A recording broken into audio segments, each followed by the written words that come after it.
ETF index mutual funds నేర్చుకుని stock మార్కెట్లో రాణించాలనుకుంటున్నారా? వెంటనే ఈ నెంబర్కి కాల్ చేయండి. నమస్తే రమగారు. నమస్తే జయ. రమగారు, మనకి ధనుర్మాసంలో వేసే ముగ్గుకు కూడా చాలా విశిష్టత ఉంటుంది. అంటే ధనుర్మాసం మొదలై మన సంక్రమణం వరకు కూడా రకరకాల ముగ్గులు వేస్తూ ఉంటాం. గొబ్బెమ్మలు పెడతాం, పువ్వులు పెడతాం, లాస్ట్ రోజు రథం ముగ్గు వేస్తాం. ఒకసారి లోపలికి, ఒకసారి బయటికి. కర్రల ముగ్గులు ఎక్కువ వేస్తారు. కర్రలు అంటారా, గీతల ముగ్గులు కదా? అవును అవును, పీటల ముగ్గులు అంటారు. బట్టి పీట అయితే రెండు తప్పేనా నేను చెప్పింది? కర్రలు కరెక్టే, గీతలు కరెక్టే, పీటలు కరెక్టే. పీటల ముగ్గు అంటారు, దాన్ని పీట ముగ్గు అంటారు.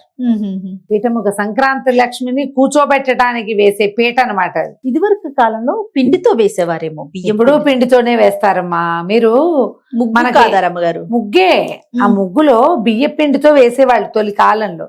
క్రమంగా సున్నం తెలిసింది. బియ్య పిండిలో కొంత సున్నం పెడితే వేస్తే ఏమవుతుంది, బియ్య పిండి కొంచెం ముద్దా సుద్దాగా పడుతుంది, మెత్తగా ఉంటుంది కాబట్టి అందులో ముగ్గు పిండి సున్నం గనక కలిపితే ఏమవుతుంది, చక్క సన్నగా వస్తుంది, కర్ర గీత బాగా వస్తుంది, ముగ్గు నిలబడి ఉంటుంది. అసలు మనం ముగ్గేసేది ఎందుకు? వాకిళ్లలో భూత బలి అంటారు దాన్ని. భూత బలి, చీమలకు ఆహారం అది ఒకటి. సున్నం కలిపి వేయటం వల్ల ఏమవుతుంది, చీమలు ఇంట్లోకి రాకుండా ఉంటాయి. పాతకాలంలో ఆడవాళ్ళకి ఎక్సర్సైజ్ గా కూడా పనికొచ్చేది. అవును, నడువం చేయాలిగా. ముగ్గు నిలబడేస్తానంటే కుదరదు కదా. నిలబడి ఇల్లు మాప్ చేసుకుంటున్నాం మనం ఇప్పుడు. అవును, నిలబడి ఊడ్చేస్తున్నాం, నిలబడి మాప్ చేస్తున్నాం. నిలబడి ముగ్గెట్టా వేస్తాం? బాకెట్ ముగ్గేయాలంటే నడువంచాల్సిందే. ఆడవాళ్ళకి ఎక్సర్సైజ్ మార్నింగ్ లేవగానే. ఈ ధనుర్మాసంలో చలికి ఒళ్ళు బిగిసిపోయి ఉంటుంది. ఈ వాకిలు ఊడవటం, కళ్ళాపు చల్లటం, సానుపి అంటారు, సానుపు చల్లటం అంటారు. మన వైపు కళ్ళాపి అంటాం కదా. వాకిట్లో నీళ్లు చల్లి చక్కగా ఆవు పేడ కలిపిన పేడ కళ్ళాపి చల్లితే ఇంకా బాగుంటుంది. వాకిలి గట్టిగా అవుతుంది, నున్నగా కనపడుతుంది. పేడ కళ్ళాపి చల్లటం, దాని మీద బియ్య పిండితోటి రకరకాల ముగ్గులు వేయటం. ఈ ముగ్గు ఎట్లా వేస్తారు జయ? ముందు వాకిలి గుమ్మాన్ని నానించి 2 పొడుగాటి కర్రలు వేస్తారు. దానికి ఏదో చిన్న డిజైన్ వేసుకున్న ముందు వాకిలి నానించి 2 కర్రలు, తర్వాత కొద్దిగా స్థలం విడిచి కింద నుంచి సెంటర్ లో ముగ్గు, మళ్ళా దీనికి అటు 2 ఇటు 2 కర్రలు, అడుగు వైపున కర్ర. ఇది మొత్తాన్ని ఏం చేస్తాం, చతుర్మధ్యంగా చేస్తాం. అవును, ఈ చేయటం వల్ల ఏమవుతుంది, పాజిటివ్ ఎనర్జీ మధ్యలో కూర్చుంటుంది. ఏదైనా చతురస్రం సెంటర్ లో ఎనర్జీ ఉంటుంది. మనం చతురస్రాన్నే చేస్తాం. మీరు ముగ్గును ఆలోచించండి. పొట్టిగా పద్మం వేసి వదిలిపెడతారు కొంతమంది. ఎప్పుడు తప్పు, ఆ పని చేయకూడదు. వేరే వాటిని పిలిచినట్లు అవుతుంది అది. అలా కాకుండా పాజిటివ్ ఎనర్జీని బంధిస్తాం. తప్పి తగిలి ఏదైనా ఎంటర్ అయితే నెగిటివ్ ఎనర్జీ అది అక్కడే కూర్చుంటుంది, బయట లోపలికి రాదు. ఓకే, అందుకని 4 పక్కల మనం దేవుడికి పీట మీద ముగ్గేసుకుంటామా, అప్పుడు కూడా పీట అనుకో, ఇది పీట అనుకో, పైన 2 గీతలు, అవునండి, అడుగును 2 గీతలు, మధ్యలో ముగ్గేసి ఇటు 2 వేస్తాం. నాకు వచ్చి రమ్మగారు, నేను వేస్తాను. ఇదే కదా మనం ముగ్గు వేయాల్సిన విధి. ఇప్పుడు ఏం చేస్తాం, ఈ సంక్రాంతి మొదలైన దగ్గర నుంచి, సంక్రాంతి ముగ్గు అంటే మన ధనుర్మాసం డిసెంబర్ 15-16 తారీఖుల నుంచి ఈ కర్రల ముగ్గులు, గీతల ముగ్గులు లేదా పీటల ముగ్గులు అంటారు. గుమ్మడికాయ ముగ్గులు వేస్తాం. ఇప్పుడు గుమ్మళ్ళు విపరీతంగా వస్తాయి, పువ్వులు ఎక్కువ వస్తాయి. గుమ్మడికాయ ముగ్గు అంటే ఏంటి? గుమ్మడికాయ ముగ్గు ఏం, గుమ్మడికాయ పెద్ద గీత గీస్తారు, ఇటొక ఇవ్వు గీస్తారు, గీత మీదకి ఇటొక ఇవ్వు, మళ్ళీ ఇటు అటు మొత్తం చేస్తే అన్ని ఇవ్వులు ఉంటే అది గుమ్మడికాయ. తెలిసినమ్మ గారు నాకైతే దాని గుమ్మడికాయ ముగ్గు అంటారు. పెద్ద ముగ్గు వేసే సమయం లేదనుకో, ఈ 2 గుమ్మడికాయలు పడేసినా సరిపోతుంది. అవును, సమయం ఉంటే ఏం చేస్తాము, 4 గళ్ళుగా వేసి 4 గీతలు, మళ్ళీ ఈ గీతల్ని కలపటం, వీటికి దారులు పెట్టటం, దారిలోంచి మళ్ళీ ఇంకో కొత్త గీతలు వస్తాయి. మళ్ళీ ఆ చివరికి ప్రతి గీత చివర ఇట్లా 2 గీతలు గీయటం, ఇట్లా ఒక పువ్వు వేయటం. అవును అవును, ప్రత్యేకంగా కనపడతాయి. ఎవరికి సంక్రాంతి ముగ్గులో వచ్చో చేయొత్తండి అనాలి. ఇప్పుడు చిన్న సంక్రాంతి ముగ్గు నేర్చుకోండి.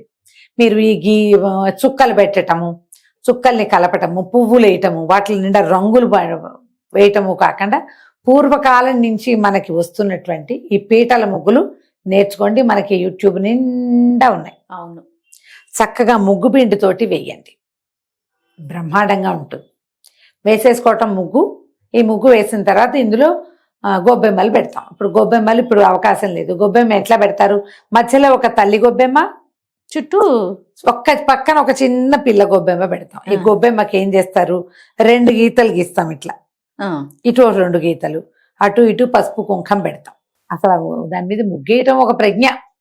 మేము అప్పుడు ఏం చేసాం, గొబ్బిళ్ళు ఓ 50 70 చేసి లైన్ గా పెట్టి ఇలా వేసుకుంటూ వెళ్ళిపోతే దాని మీద గీతకి వెళ్ళిపోతుంది అనమాట. అట్లా వేసేవాళ్ళు. చాలా ఏళ్ళు పెట్టాను జయ నేను గొబ్బిళ్ళు. తలుచుకుంటే ఆ పేడవాసన గుర్తొస్తుంది.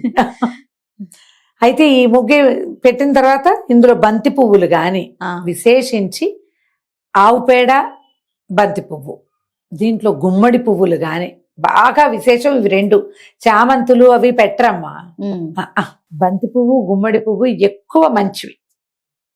ఈ పువ్వులు పెట్టటము, పసుపు కుంకం పెట్టడం, తీసుకెళ్లి వాకిట్లో పెట్టి ఒక 2 అగరబత్తులు పెట్టి దీపారాధన చెయ్యరు.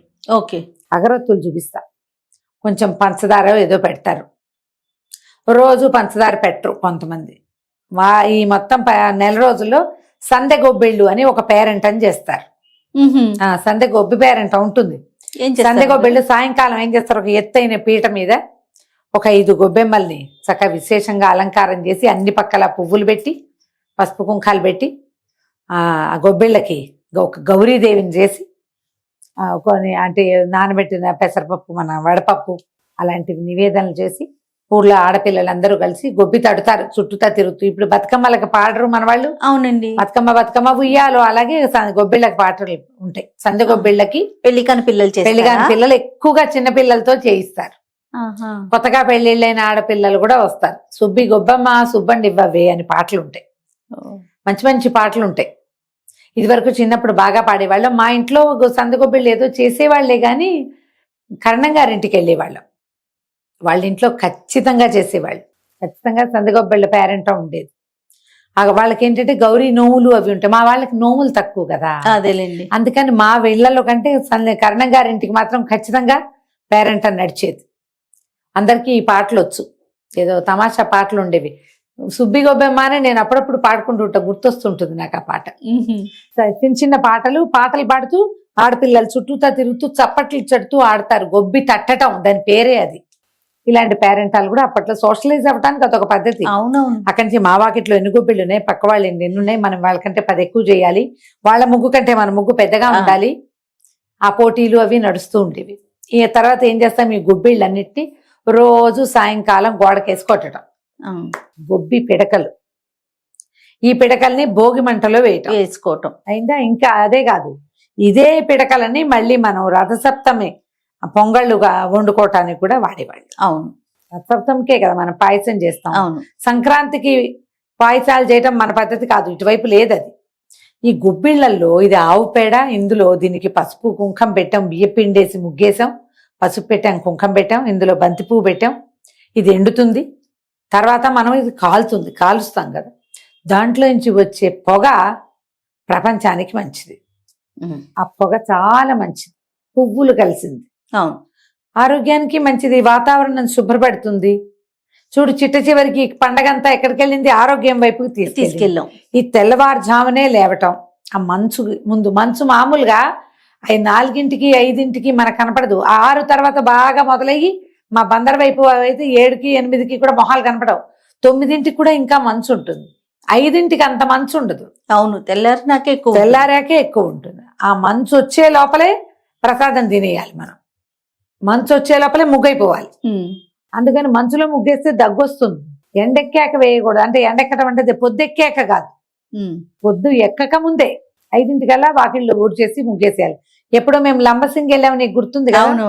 ఆ లంబసింగి వెళ్ళినప్పుడు మేము తెల్లవారుజాము 4ంటికల్లా లంబసింగి చేరిపోయాం. 4:45కే ముగ్గులు వేసారు చెయ్య ఆ లంబసింగి ఊళ్ళో జనం అంతాను. మేము అక్కడ కూర్చుని ఉండగానే చాలా వాకిళ్ళు ఊడటం, ముగ్గేసేయటం, తెల్లారేసరికి మంచు మొదలయ్యేసరికి ముగ్గైపోయింది. ఇలా చెయ్యొచ్చు. ఈ రకపు ముగ్గులు ఏమంటారంటే పీటల ముగ్గులు, అవి గుమ్మడికాయ ముగ్గులు ఈ సమయంలో ఇది చేయాలి. ఇది మన సంప్రదాయం. ఆరోగ్యానికి కూడా మంచిది. నడుము వంచి ముగ్గేసుకోవాలి. గొంతు కూర్చుని ముగ్గేయటం కంటే నడుము వంచి ముగ్గేయటమే పాత పద్ధతి. మేము ఈ అవకాశాన్ని పెడితే మనకు వాకిళ్ళు లేవు, అపార్ట్మెంట్లోనే, ఆ వాకిట్లోనే వేసుకుంటాం ముగ్గు. అంతేగా, ముగ్గు పిండితో వేయలేవు, చాక్పీస్తో వేయి, ఏదో ఒకటి. సూక్ష్మంలో మోక్షాన్ని గ్రహించండి ఎంతో కొంత. ఇది మన విధానం. అంటే అప్పుడు ఏంటంటే పాత కాలం నుంచి వచ్చినటువంటి సంస్కృతి సంప్రదాయం కొంత కాపాడబడుతుంది ఎంతో కొంత. అవునవును రమ్మగారు, ఇది మన పద్ధతి ఇప్పుడు కదా. చూడండి ఎన్నో నేర్చుకుంటున్నాం మనకి కానివి. మనం మనదెందుకు మానేయాలి? మనల్ని చూసి పిల్లలు నేర్చుకుంటారు. నేర్చుకుంటారు. అదేదో మన పాతది మనం మళ్ళీ నేర్చుకుని మళ్ళీ చేయగలిగితే గుర్తు చేసుకుని చేయగలిగితే బాగుంటుంది. రథం ముగ్గులు అవి వేసుకుందాం మనం, ఇంకా కనుమ నాటికి చాలా సమయం ఉంది. తప్పకుండా. రేపు 16వ తారీఖు నుంచి ధను సంక్రమణం మొదలు. ఈ రోజు నుంచి వాకిట్లో ముగ్గు మార్చేయాలి. రంగులు వేయద్దు ఎస్, స్ట్రిక్ట్లీ.